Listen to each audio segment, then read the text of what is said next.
They treated me like I was invisible, just another maid in a uniform no one respected. I had learned to accept that as part of the work. You lower your eyes at the right moments. You refill the glass before they notice it's empty. You exist in the spaces between their conversations without ever entering them. I had been doing this for 3 years, and I had become very good at it. But being good at disappearing doesn't mean you stop feeling the weight of it. It presses differently on certain nights, the nights when the rooms are full and the laughter is loud and the distance between where you are standing and where everyone else assumes you belong feels like something physical. Like a wall you have built around yourself so carefully that you have almost forgotten which side of it is home. The night of Richard's charity gala was one of those nights. I moved through his mansion with my tray and my uniform and my practiced silence, and not one person in that room could have imagined what I was carrying. Not one person asked. But that night, everything changed. Because one person already knew. And when he spoke, no one in that room was prepared for what they were about to learn. My name is Grace. I am 34 years old, and the life I am living now is not the one I planned. I work as a live-in maid for a man named Richard, a wealthy businessman with a large house, a larger ego, and a circle of friends who have never once learned my last name. I wake at 6. I prepare the house. I cook, I clean, I iron, I serve. I do it well and I do it quietly, and at the end of each month I transfer most of my pay to my younger sister, Lily, who is in her second year of a computer science degree 2 hours away. Lily is 21. She is sharp and funny and far more optimistic than someone with our history has any right to be. She is the reason I get up in the morning. She is the reason I swallow things I should not have to swallow. She is the reason I have kept going through 3 years of work that was never meant to be permanent but became permanent when I stopped believing the other version of my life was still reachable. Everything I do for Lily. She doesn't always know that. I haven't always told her. But it has always been true. Our parents died when I was 26 and Lily was 16. A car accident on a wet road in November, coming home from a family dinner. I received the call while sitting at my office desk at 11 at night, finalizing code for a product launch. I remember the exact line I had been writing. I remember saving the file. I remember that my hands were steady for longer than they should have been, because my brain had not yet caught up to what my ears had heard. Lily was placed with a neighbor that night. I flew home the following morning. By the end of the week, I understood that our parents had left behind very little, love and memories, yes, but almost no financial cushion. The house had a mortgage. There were no significant savings. I was 26, newly parentless, suddenly responsible for a 16-year-old who needed stability more than she needed to know how bad things really were. So I made a decision. I stepped away from everything I had been building. I told myself it was temporary. I told myself I would find a way back. For a long time, I believed that. Then the years kept moving and the way back kept closing, and temporary became something I had stopped giving a date to. Before my parents died, I was someone else. I had spent 2 years after university working for a small technology company, learning everything I could about product development and software architecture. At 24, I co-founded a startup called Verada with my colleague and friend, Nate. We were building an adaptive data routing platform, a system that could direct and prioritize data flows in real time, adjusting to network conditions faster than any existing solution. Genuinely new. Genuinely useful. We had 2 significant investors expressing serious interest when my parents died. After the funeral, after weeks of grief and learning what it meant to be a guardian, I went back to Nate. I told him I needed time. He said the investors needed a decision. We tried to negotiate a bridge. It didn't work. The investors pulled back.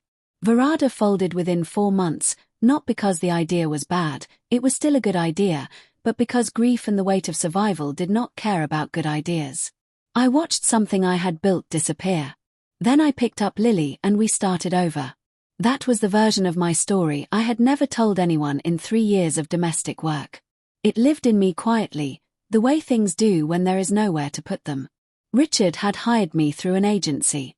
He asked very few questions at the interview. Whether I had experience, whether I was comfortable with live-in arrangements, whether I could cook. He did not ask about my background or what I had done before. I don't think it occurred to him that a maid might have a before. I had a small room at the back of the house near the kitchen, with a window facing the garden. I kept a framed photo of Lily on the windowsill and a small notebook of ideas on the nightstand. Habits I had never been able to give up, even when there was nowhere for the ideas to go. Richard was not deliberately cruel. That is important to note. He was simply indifferent. I was a function in his household, not a person inside it. He thanked me occasionally in that brief, distracted way that means the words have no weight behind them. He never asked how I was. He never noticed when something was wrong. He moved through the house the way powerful people move through spaces that exist to serve them. I was part of the space. Nothing more. I had told myself that was manageable. Most days I almost believed it. Richard's fiancée, Victoria, was different. Where Richard was indifferent, Victoria was active. She noticed me, but only to find things wrong. My uniform was not pressed enough. My movement through rooms during dinner was too visible. I had placed the napkin on the wrong side of the fork. She delivered these observations with the tone of someone doing me a favor, as if her criticism was a form of instruction I should be grateful for. She had a way of speaking about me to others while I was in the room, in the third person, as though I were furniture slightly misarranged. "The help really should learn to anticipate," she said once to a friend over coffee, while I stood 3 feet away refilling a water jug. I kept my expression neutral and my movements smooth. I had learned early that reacting gave people like Victoria more of what they wanted. Silence was not defeat. It was the only available form of dignity in that house. I repeated that to myself often enough that some days I almost believed it. Other days, late at night when the house was quiet and the notebook on my nightstand sat open to a half-finished thought, I let myself feel how much it cost. The charity gala had been planned for weeks. Richard was hosting it to raise funds for a children's education foundation. Genuinely charitable, though also useful for his image. The guest list was long and polished.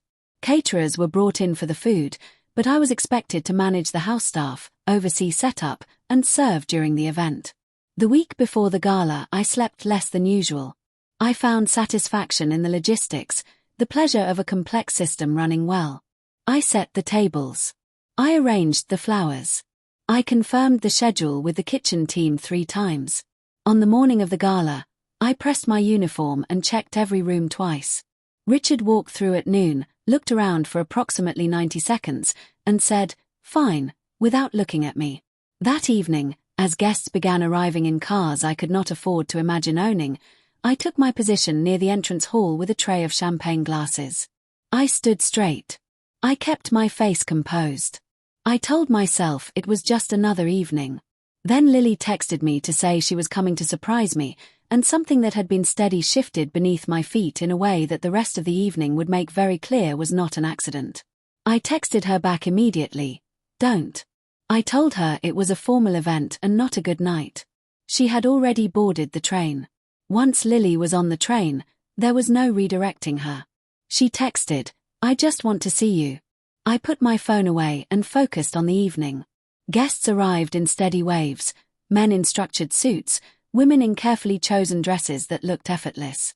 I moved through them with my tray, filling glasses, nodding when addressed, which was rare. Most guests looked past me. A few smiled briefly.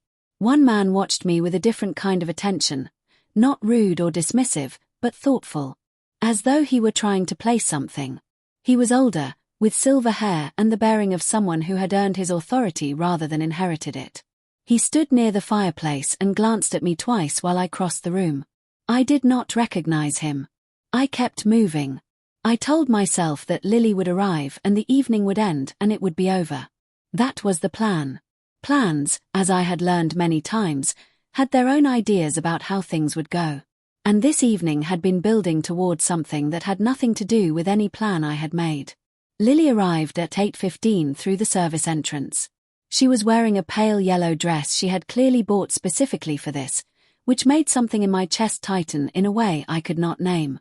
She found me almost immediately. I gave her the smallest headshake I could manage while holding a full tray of glasses. She nodded and found a quiet spot near the catering table, close enough to look like she might be helping, and stayed there. I went back to work.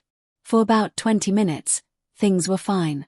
Then Victoria moved to the center of the room and the conversation softened slightly, the way it does when someone with social authority commands attention without quite asking for it. Victoria had a glass in her hand and the expression of someone about to say something they have been holding back all evening. I felt the shift. I had felt that shift before, in smaller rooms, in quieter moments. Something that had been waiting all night was about to arrive. I kept my tray level. I kept my face still. I told myself, one more time, that I had survived everything before this and I would survive whatever came next. The telling got harder the more times I had to repeat it. Victoria spoke in a voice that is not quite loud enough to be a speech but carries anyway, because rooms like this are designed for voices like hers. She said she wanted to share a small observation.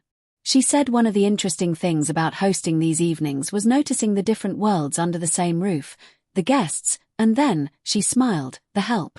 She said it was important to be kind to people in service positions, because they were doing their best within their limitations. She looked directly at me then. She said some people simply found their level, and there was nothing wrong with that. It was just the natural order of things. A few guests laughed, perhaps 4 or 5, clustered near Victoria. The ones who didn't laugh didn't speak. I was standing in the middle of the room with a tray in both hands, and every eye that turned toward me was another small weight added to the pile I had been carrying for 3 years. I did not move. I did not look down. I kept my eyes level and my hands still and breathed through it the way I had learned to breathe through things that required endurance rather than action. Just breathe. Keep the tray level. Let it pass. Then I saw Lily's face. She was at the far edge of the room in her yellow dress, watching Victoria with an expression I had never seen on her before, something between disbelief and fury. Her hands had curled into fists at her sides. I caught her eye. I shook my head once, the smallest possible signal. Not here, not now. For a moment she looked like she might ignore me. Then she closed her eyes for 1 second and unclenched her hands. She stayed where she was. The room returned to its conversations. Victoria moved on with her glass and her smile. I exhaled slowly. A woman nearby refilled her own drink without looking at me, which was normal, and the normalcy of it was almost worse than what had just happened, that this was ordinary enough to be forgotten in 30 seconds by everyone except the person it happened to. I returned to the serving station. I told myself, keep moving, keep working, 2 more hours. Behind me, Richard was calling for attention. He was ready to make his announcement. The room turned toward him, and I moved to the edge, behind the nearest table, holding my empty tray and watching the evening tilt toward something I could not yet see. Richard spoke with the confidence of a man who had prepared something he knew would impress. He thanked his guests for their generosity. He spoke about the foundation and its impact on children's education across the region. Then his voice shifted, sharper, more personally invested, as he moved from charity to business. He announced a new strategic partnership in the technology sector. He described a data routing platform that would, he said, revolutionize how businesses managed network performance in real time. He used phrases I recognized. Not because they were industry standard, they weren't quite. They were specific in ways that were distinctive.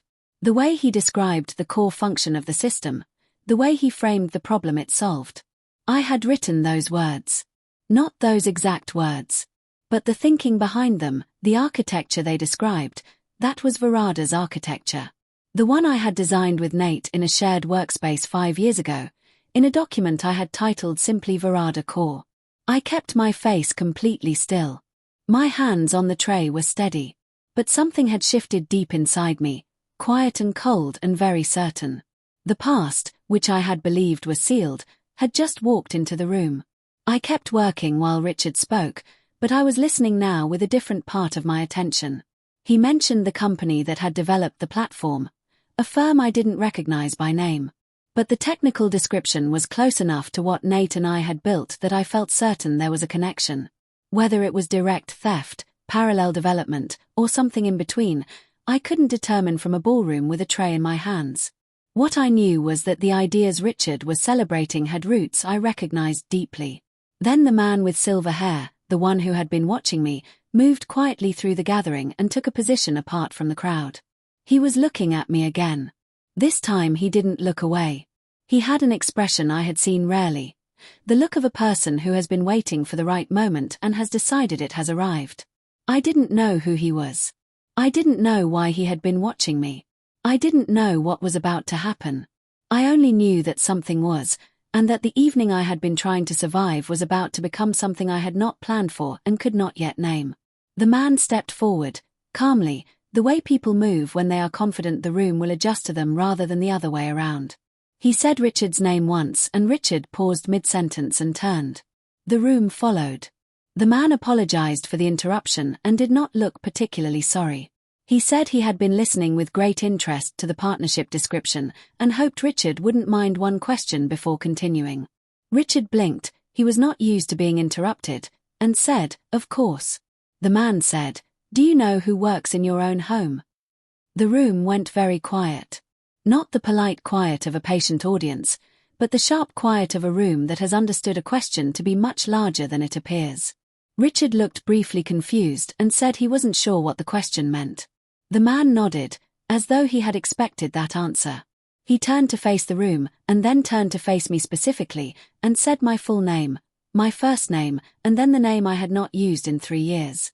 The name I had left behind when I stepped away from everything I had once been. The name I was co-founder of Verada under. My name. My real one. I went completely still. Not the practiced stillness of someone learned to be invisible, this was different. This was the stillness of a person who has heard something unexpected and needs a moment for the world to rearrange itself around it. The man said his name was Mr. Harrison.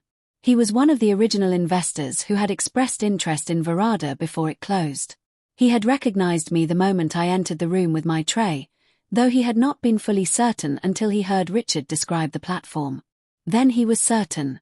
He told the room that the woman serving their drinks tonight had co-developed the foundational architecture that the technology Richard was celebrating had been built upon. He said this calmly, the way you state facts that need no embellishment, the way you speak when you trust that truth carries its own weight. The room was silent.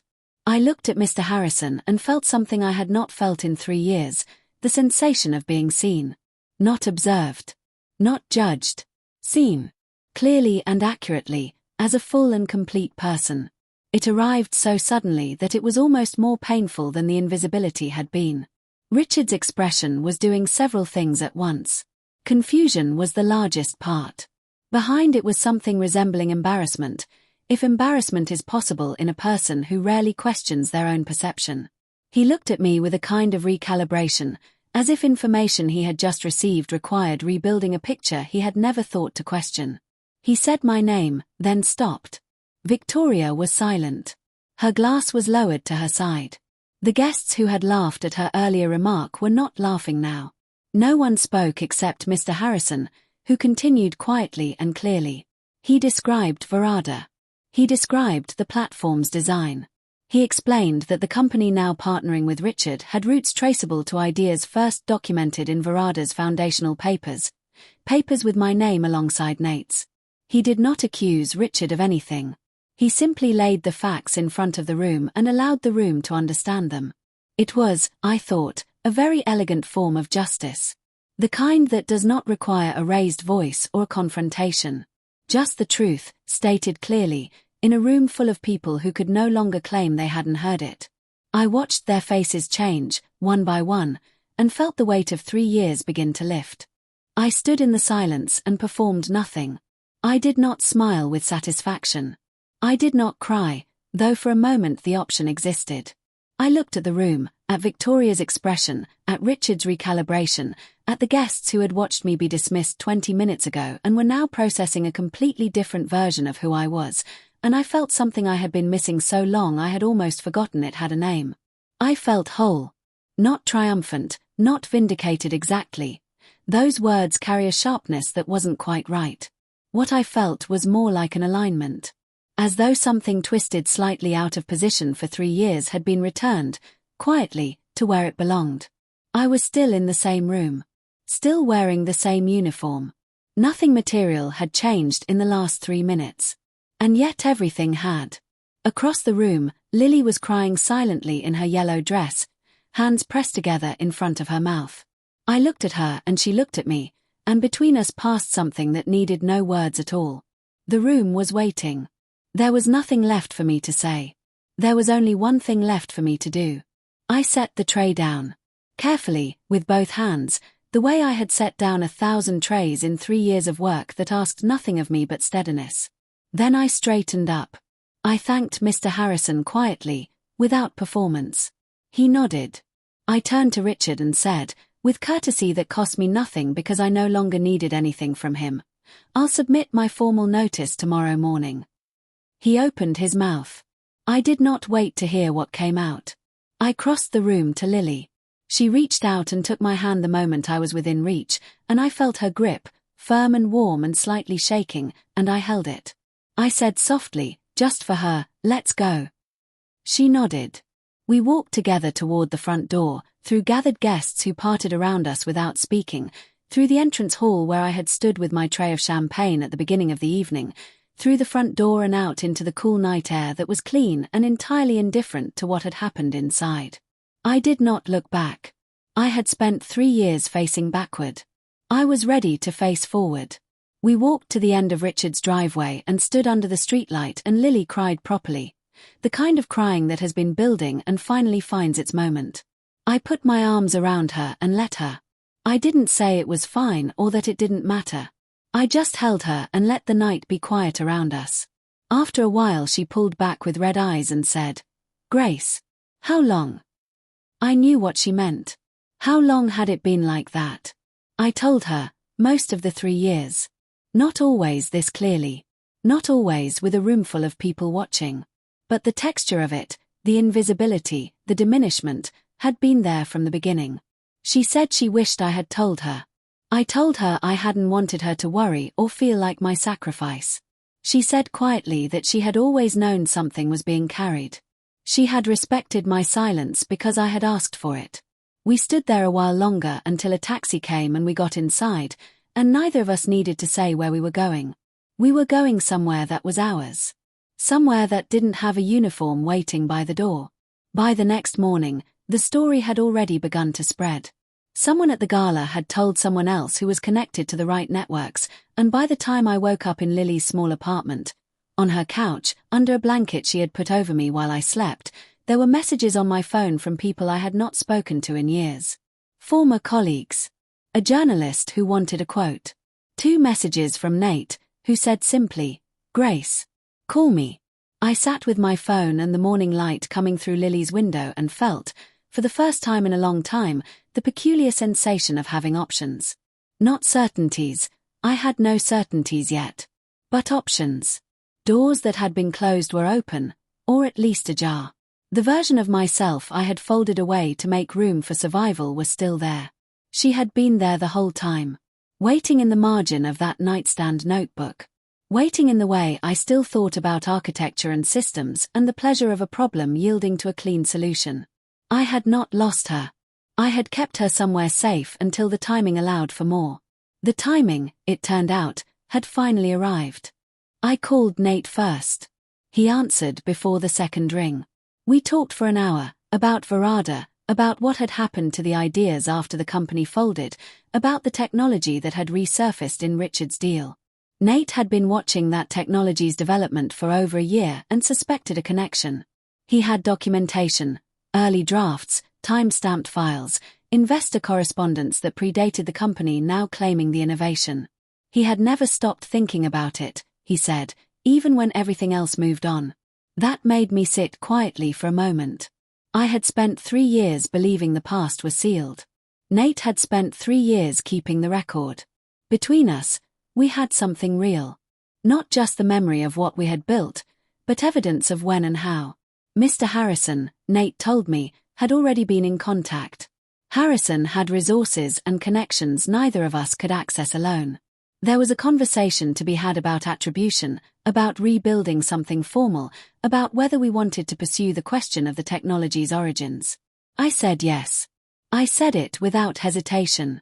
For the first time in 3 years, I said yes to something that was entirely and undeniably mine. The weeks that followed moved quickly when I looked back at them and felt, while they were happening, like a landscape being redrawn one careful line at a time. I met with Mr. Harrison in person, at an office, across a real table, as a peer. He was direct and thoughtful and had done significant reading before we met. He knew the technical details of Varada's architecture. He knew the timeline. He told me he had felt guilty for years about the way things had ended, that the decision to step back when I needed time had always sat uncomfortably with him. He said the gala had given him the chance to do something he had wanted to do for a long time. I told him I appreciated it and meant it without any reservation. Then we got to work. Lily sat in on the third meeting, uninvited but entirely welcome. She had opinions about technical direction that were sharp enough to make Mr. Harrison stop and take notes. Watching my sister in that room, confident, clear, contributing ideas that visibly shifted the conversation, was the closest thing to proof I had ever received that the 3 years of sacrifice had been worth every single morning I had woken up and kept going. Richard's reputation did not collapse, but it changed.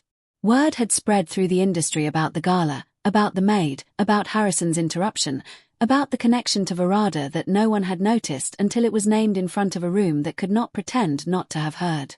There were articles. Some reduced a life to a single dramatic moment. I ignored most of them.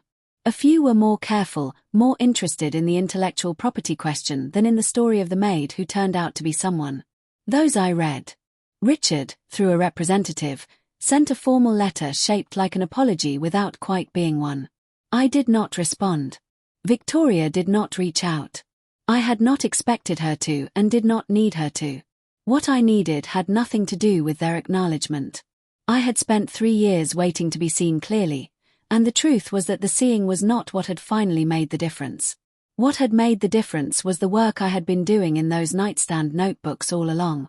The gala had not created my value. It had simply made space for what had always been there. 7 months after the gala, Lily graduated. She walked across a stage in a cap and gown and found me in the 3rd row, not in a uniform, not carrying anything, just sitting with my hands in my lap and my throat too tight to speak. She smiled at me with her whole face and I smiled back, and that exchange was worth every single thing I had given up to get there. The new company, we called it Varada again, because the name still belonged to us, had its first paying client by the time Lily crossed that stage. Small, but real. Real in the way the first one always matters most. It confirmed that what you built is useful to someone other than yourself. Mr. Harrison was an advisor. Nate was back as co-founder. Lily joined us formally the following month, which I had hoped for but not assumed. She said she had always planned to work with me eventually. She just had to finish the degree first. I laughed, and it was the kind of laugh that comes from a very deep place, from relief, from joy, from the specific happiness of being exactly where you are supposed to be and finally knowing it beyond all doubt. I thought about the gala once more, about 2 months after Lily joined Varada. Not about Victoria or Richard, or even Mr. Harrison's voice saying my name. I was thinking about the moment just before all of it, standing at the edge of the room with an empty tray, watching Richard prepare to speak. I had been tired that night. Not dramatically tired, just the ordinary, accumulated tiredness of someone carrying something heavy for a long time. And in that moment, before everything changed, I remember thinking, this is just another evening. I remember telling myself, keep going. What I know now that I didn't know then is that those 2 words had been doing far more work than I gave them credit for. They had carried me across 3 years of invisibility, of diminishment, of mornings when the only reason I got up was the thought of Lily. They had carried me to the room where Mr. Harrison recognized me. They had carried me back to myself. Grace was never lost. Not the maid, not the founder, not the sister. All of her had been present the whole time. She had simply been waiting, in the same quiet way she had always waited, for the world to catch up.